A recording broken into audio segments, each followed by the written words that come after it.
miles an hour with a tin foil all over it. Watch the mouse start running around here. A mouse got into the studio. See him?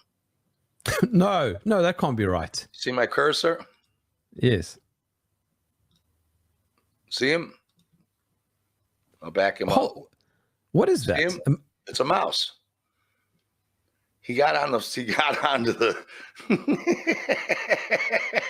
there's a mouse running around in space. No, on the back. Anti-Semitism. It's a particular brand of racial prejudice aimed towards the Semites, more particularly the Hebrews. So often is this term used in reference to the Jewish people that it really would be more appropriately termed anti-Jewism or anti-Jewry, and it is a grievous thought crime indeed. In an ideal world, we would be a peoples united, organically so, unconcerned with engaging in such barbarous affairs having to do with the provocation of racial injustice. However, this is not an ideal world, and we are not an ideal peoples in the sense of non-discriminatory perfectionism. This itself is a fact made clear by the existence of modern-day anti-Semitic conspiracies and accompanying conspiracy theorists, so vast in number that it would seem every day brings a new accusation of anti-Semitism to the world of the occult. How is this possible? What is it about the Jews, more generally the Semitic peoples, that seems to incite such so-called anti-Semitic rhetoric? How is it possible that the Semites seem to figure their way into every nook and cranny of truth that comes to us from the study of the occult? How do Jewish people figure into creator alien god conspiracy theories when these two things, Jews and aliens, initially seem entirely disconnected? To understand the modern alien psyop, one needs to understand the Anunnaki. To understand the Anunnaki, one must understand the Semites and close neighbors of the Semites. To understand the Semites and their Indo-European neighbors, one must understand religion and, finally, perhaps most importantly, secret societies. And the methods that social engineers have employed for several millennia to construct worldviews and so-called noble lies, quote-unquote, consistent with a doctrine that produces a pattern of behavior for the masses of society that those who govern the masses wish to see instilled.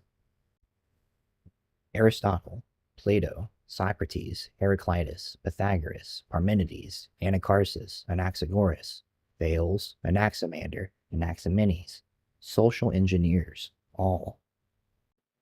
These are all names aside from Socrates, Plato, and Aristotle, of course, who are those that studied directly under these individuals, of the first generation of philosophers, or friends of wisdom, pre-Socratic philosophers.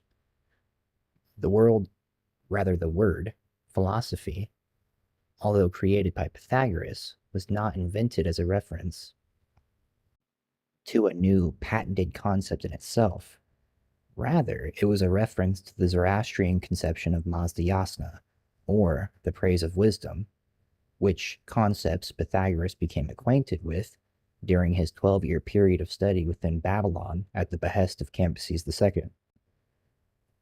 This is to say, the conception of philosophy comes ultimately from Iran, just as every single name just mentioned was the name of an individual whom was born under the rule of the Iranian Empire. These individuals listed were Greek magi, and they were psychological operatives of change. Herodotus, the so-called father of history, was born within the Persian Empire. Herodotus was a psychological operative of change. This is a deep rabbit hole indeed, but ultimately one that seems rather obvious in retrospect. The term Semite is one that pertains to Hebrews, Canaanites, such as the Phoenicians and Carthaginians, Arabs, some Ethiopians, and ancient Mesopotamians, such as the Akkadians, Sumerians, Assyrians, and Babylonians.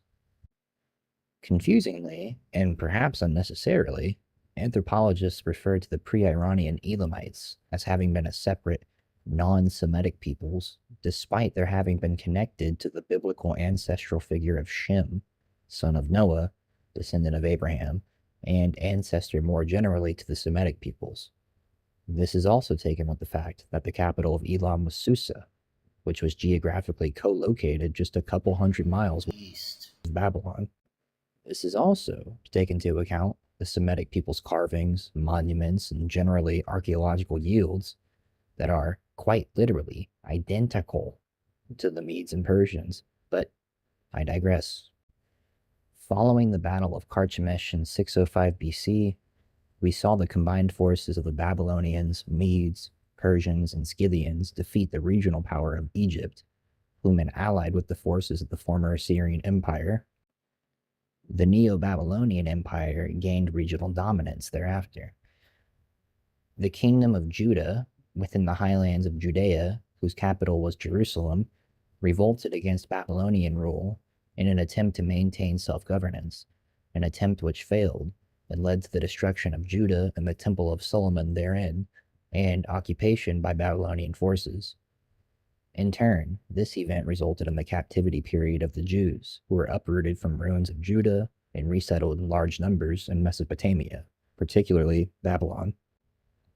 Cyrus the Great, whom founded the Achaemenid Empire in 550 BC, would later end this period of captivity for the Jews in 539 BC, which saw the fall of the Neo-Babylonian Empire following the Battle of Opis. Cyrus allegedly decreed the Jews be allowed to return to Judah, and even commissioned the building of the Second Temple of Solomon therein. Sending back with those Jews who chose to return home to Jerusalem a sizable grant with which to fund the temple construction. Cyrus is not only a figure in Persian history, he is too a literal Abrahamic biblical figure, being referred to as the Messiah or Mashiach of the Jews. Here is an example of a passage in reference to Cyrus. Isaiah 46:8 to 46:13, quote, "It's about the coming of Cyrus, the Mashiach of the Jews. These lines that compare the Shah of Iran and Savior of Zion to a bird of prey are particularly striking, especially considering that the Achaemenid standard was a golden eagle. From the east I summon a bird of prey, from a far-off land, a man to fulfill my purpose. I will grant salvation to Zion, my splendor to Israel." End quote. And that was a passage taken from Iranian Leviathan. To reiterate, seeing as that I quoted that sort of awkwardly, the quote from Isaiah 46:8 to 46:13 is as follows. "From the east I summon a bird of prey, from a far-off land, a man to fulfill my purpose. I will grant salvation to Zion, my splendor to Israel." The quote preceding that was from Iranian Leviathan, talking in reference to that passage. So, proceeding, it's important to note here that this excerpt from Isaiah reflects the final editing of the Bible to incorporate Cyrus into the passages, and are not to be taken as some sort of prophetic issuance that was seen to be fulfilled by Cyrus. The point to be taken here is that the Jews and the Iranians go way, way back, as in late Messianic Judaism was quite literally crafted by the Achaemenid Empire, whom had become the patron of the Jews and infused various themes into the religion of Judaism that had been non-existent within the faith until that point. Themes such as the Messiah or Savior figure, heaven and hell, an archetypal world of perfectionism with perfected forms, reflected in the archetypes of Plato, who himself picked up this theme through his learnings as an initiate of the Pythagorean order, which in turn had been taken from the concept from the Iranian magus Zarathustra of Fravashis or perfected forms. The refreshing of the world, a teleological framework of time that resulted in the conflagration of the world through a transformative alchemical fire, aka the apocalypse. These were all Zoroastrian and or Mithraic themes that had been native to the Achaemenid Empire, but not to Judaism. That is, until they were. It's interesting to note that Jesus was not the Messiah to the Jews, nor was Muhammad, and both of these individuals were Semites. Cyrus, however, an Iranian, a magus, a Mithraic magus, more specifically, with the Mithraic solar lotus engraved upon his tomb at Pasargadae, came to be known as the Moshiach, or Messiah. As a quick side note, that for some reason is seemingly never mentioned, that Anunnaki figure riding a winged disc which is often seen when researching ancient alien theories, is the same symbol of Zoroastrianism, the world's so-called first monotheist religion, which, in turn, definitively shaped the Abrahamic faiths. Social engineers, all. It's interesting that many conspiracy theories have labeled the United States as Babylon 2.0. Babylon was the administrative capital of the Achaemenid Empire. Xenophon, another philosopher and contemporary of Socrates in the 5th century BCE, wrote a literal encyclopedia on Cyrus the Great, titled Cyropedia, a copy of which founding father Thomas Jefferson owned and oft referenced, which is still held today in the Library of Congress.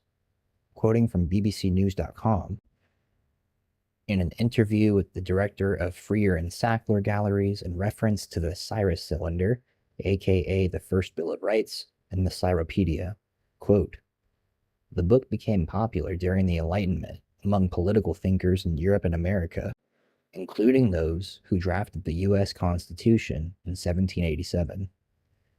In the 18th century, that model of religious tolerance based on a state with diverse cultures, but no single dominant religion, became a model for the founding fathers," said Mr. Raby.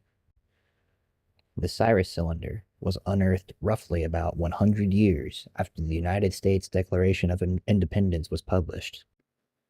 People like Thomas Jefferson, who drafted the Declaration of Independence and became the third president of the United States, had to rely on Xenophon's Cyropedia as a reference for the life and leadership of the Persian king.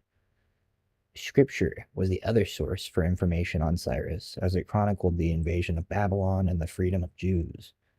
Mr. Raby said, "What's extraordinary about Cyrus is that he appears as a paragon of princely statesmanship in the two pillars of Western cultures, that is, the Greco-Roman tradition and the Bible." End quote. Social engineers, all. As I've often said, the ranks of Freemasonry openly claim to have initiated 32 former presidents. Yes, 32, not 10, not 13, 32. It is not known whether Thomas Jefferson was a Freemason in particular, though his eldest grandson and son-in-law both were, and Jefferson did claim membership of a secret society known as the FHC. There's a reason that Freemasons are so heavily connected to Judaism and utilize the divinatory compendium known as the Kabbalah. There's a reason that Freemasons make such heavy use of Mithraic tradition, arguably being one of the biggest sources still upholding the rites and rituals from the Mithraic secret societies of millennia past. There's a reason that Freemasons are known to be social engineers, and why they and the various other interwoven secret societies that form a network across the earth recruit as many high-value targets as possible, and why so many of these members hold extremely prominent positions within society. There's a reason that astronauts are routinely caught engaging in Masonic hand signs and signals. Those same astronauts who are also routinely caught with a green screen glitching out behind them, or with personnel in scuba suits and the reflection of their visors while engaged in so-called spacewalks, or with water bubbles floating past the screen in the so-called vacuum of space, or with water entirely filling the helmets of astronauts who spring a leak in their suit.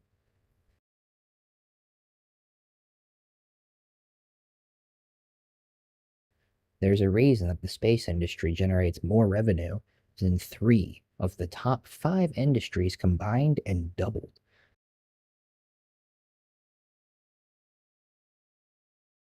Those are balloons. There's a rocket, but that's not thrusting them up, because rockets take off like, but the space shuttles go, even though they have 4 giant Saturn rockets underneath them, they float up because they're just giant helium balloons with a rocket on the bottom. Also wood or balloon material. They should be pretty strong to lift up millions of pounds of weight. But look at this one. It's overinflated. Yeah. What is going on there? right? Dave, have you seen that? Have you seen that liftoff where the rocket literally folds in half? Like it's a balloon itself almost. Oh yeah. So the on the app, on the web button page, which is the more. Did it feel like the rocket was fast when it took off? It was very surprising that it was so gentle leaving. And it was a very smooth, slow rocket going up. And once we were in space, then we were floating around. You have to push your lungs forward through the drag of the atmosphere. Crushed into your chair, you're like a leaf in a hurricane. It was very surprising that it was so gentle. You have to push your lungs forward through the drag of the atmosphere. And it was a very smooth, slow rocket going up. This is off SpaceX website. Can you see my cursor? Yeah. So this is like a rocket allegedly going 17,000 miles an hour with a tin foil all over it. Watch the mouse start running around here. A mouse got into the studio. See him? No, that can't be right. See my cursor? Yes. See him? I'll back him up. Oh, what is See that? him? It's a mouse. He got onto the there's a mouse running around in space. No, on the back of a rocket in a vacuum. No, come on. Somebody must have added that. Is that an official video? That is right. Yeah, anyone can go to SpaceX and see this. Yeah. These are Have a good flight and many more exciting experiments on the orbit. Thanks a lot.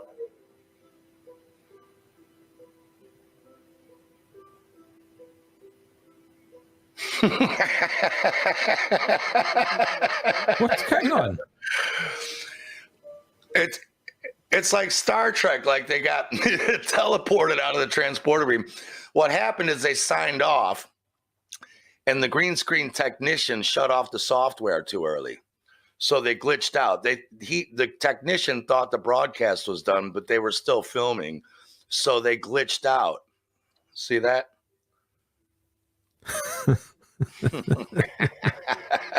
Software, see that?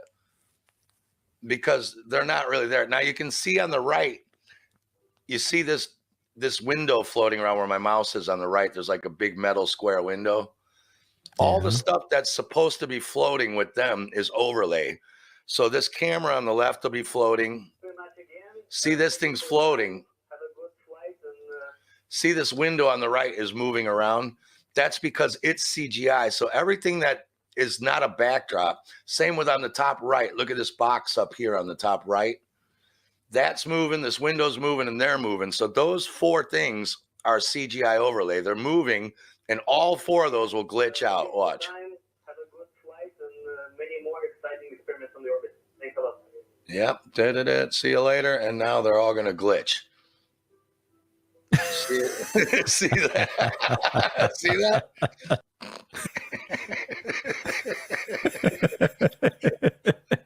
I mean, come on, man. Really? But I digress again. The Achaemenid Empire was the first to establish so-called world history. This was the largest empire ever fashioned, and remained so until the founding of the United States and subsequent expansion in the centuries leading to the current day. At least, ostensibly. The fourth emperor of the Achaemenid Empire was known as Darius the Great, father of Xerxes, and it is Darius that is credited with being an administrative genius whose ingenuity is unrivaled anywhere in the ancient world. Supposedly. These people love to take individual credit for things and have quite the habit of proclaiming themselves the best at all things possible in existence ever, while simultaneously claiming quite often to be the most handsome person to have ever done that thing, whatever that thing may be. A consummate liar and schemer, Darius is known at least in mainstream history, to have been a fair and just ruler, as the Zoroastrians specifically, who supposedly opposed lies in all forms, as the lie was attributed to Ahriman, whom is essentially a prototype of the biblical devil. The life of Darius is detailed in the Behestan inscription, a large bas rock relief on Mount Behestan in the Kermanshah province of Iran. This trilingual Achaemenid inscription, written in Old Persian, Elamite, and Babylonian, is described as the Rosetta Stone of cuneiform script. This same relief details a period of 1 year, a single year, where Darius fought to put down 19 rebellions through the 20 satrapies of ancient Iran. A satrapy is a province, or a state, if you will, governed by a governate, a satrap. And yes, this should remind you of the United States. And it is a geopolitical system established by Darius. Out of the 20 satrapies, there were 19 separate rebellions following the death of Cambyses and succession of Darius in a single year. He's a very popular ruler. The man who Darius replaced was not Cambyses, as Cambyses had died 7 or 8 months prior. Darius actually replaced a man named Gamada, the Scythian Magus, whom, in a rather confusing story I do not wish to engage in here, had taken the throne effectively under disguise, but whom was extremely popular nonetheless, and particularly humanitarian. Indeed, you'll notice that Gamada is an anagram of Gautama, as in Gautama Siddhartha, the Scythian sage whom later dictated the Tao Te Ching and Buddha Dharma, who has the supporting historicity of being a contemporary of Darius. This is an example of the type of liar that Darius was, for it is said that he killed Gamada upon usurping the throne, as Darius had gained power via a coup. However, as far as his story goes, there is ample evidence that this was one of the many lies spoken by Darius. And as an aside, he is oft quoted as being extremely unhesitant to lie when necessary, as in whenever it benefited him. Hence, I referred to him as a consummate liar. Again, Darius was an administrative genius, or someone was. He established the 20 satrapies with the introduction of at least 5 separate taxes to be collected from each satrapy by the local government. These taxes included sales tax, agricultural taxes, import and export taxes, etc. He implemented the Qanat technology, an underground aqueduct, resistant to destruction from a foreign adversary or natural disaster due to its very design, and used to create the various desert oases or paradiesa, which became the concept for the biblical paradise. Darius finished the construction of the Second Temple of Solomon in Jerusalem and commissioned the construction of the first intercontinental land bridge over the Bosporus Strait. He is also given credit for, or at least takes credit with his Suez inscription for the construction and opening of the Suez Canal, connecting the Red and Mediterranean seas. It is under the rule of Darius that a minimum wage and labor law, as well as welfare, were implemented. The modern concepts of socialism and capitalism come to us from the period of the Achaemenid Empire where Darius reigned. Darius constructed a maximal trust society by instituting the world's first credit-based private banking system along with personal check, and it is here that the Jews gain extreme prominence in the society of the Persian Empire.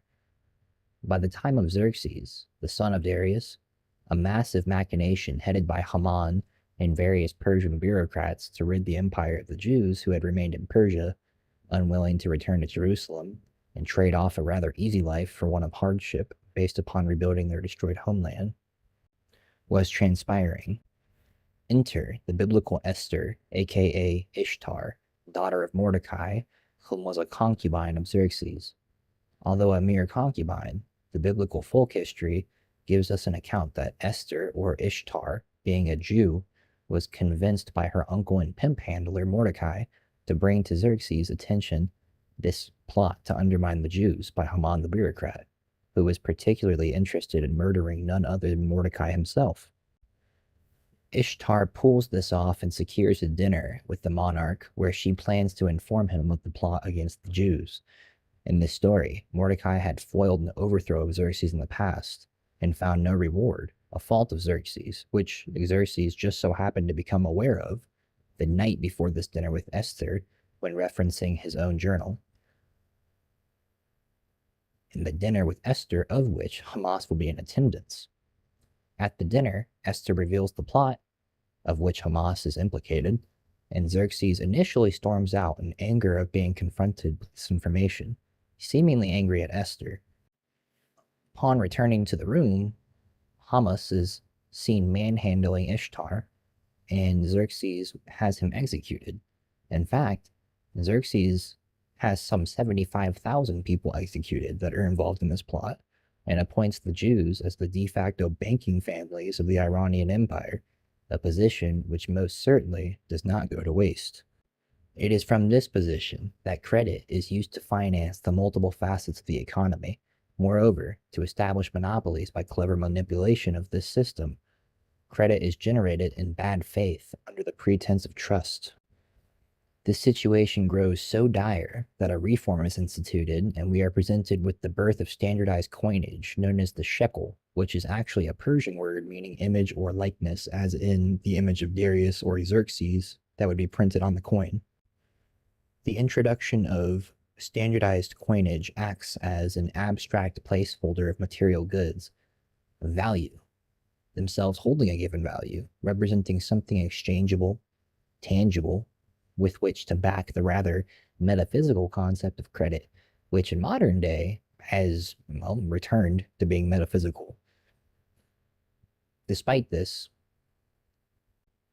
the same charades continue, and credit is generated in bad faith with the arbitrary writing of checks and generation thereof of debt on the spot, out of thin air. This is the Babylonian banking system, which gave us the first de facto consolidation of geopolitical power, as Babylon became the world standard of banking and currency and credit. But luckily, in modern day, some 2,500 plus years later, we have finally come to fix these issues with bad credit, and would never stoop so low as a modern day society in the digital age to resort to utilizing credit in a world-governing empirical slave system. It doesn't really matter if you understand it or not, but this is how currency is created, and what I've found is that almost nobody really knows how currency is created. In the United States, the Treasury issues a bond which is nothing but an IOU, and the primary dealers, the biggest banks, come and show up at the Treasury auctions and buy those bonds. A few of those banks are now dead. Then the Federal Reserve, through something called open market operations, will show up and either drain liquidity from the system or add liquidity to the system, and they will buy some of those bonds. When they do, they write a check from a checkbook that has nothing in it, and currency springs into existence, base money, paper dollars. Then the next month, those banks go back and show up at a Treasury auction and buy more bonds. So what ends up happening is you have this buildup of bonds at the Treasury and base money, bonds at the Federal Reserve and base money at the Treasury, and then the government will do some deficit spending, and the government employees, the soldiers, the government contractors will deposit that in the commercial banks, your banks. Now, the miracle of fractional reserve lending comes into play. You create a loan by taking a portion of that depositor's currency. I'm going to use a 10% reserve ratio as an example here because it's easy math. So somebody deposits 100 rubles.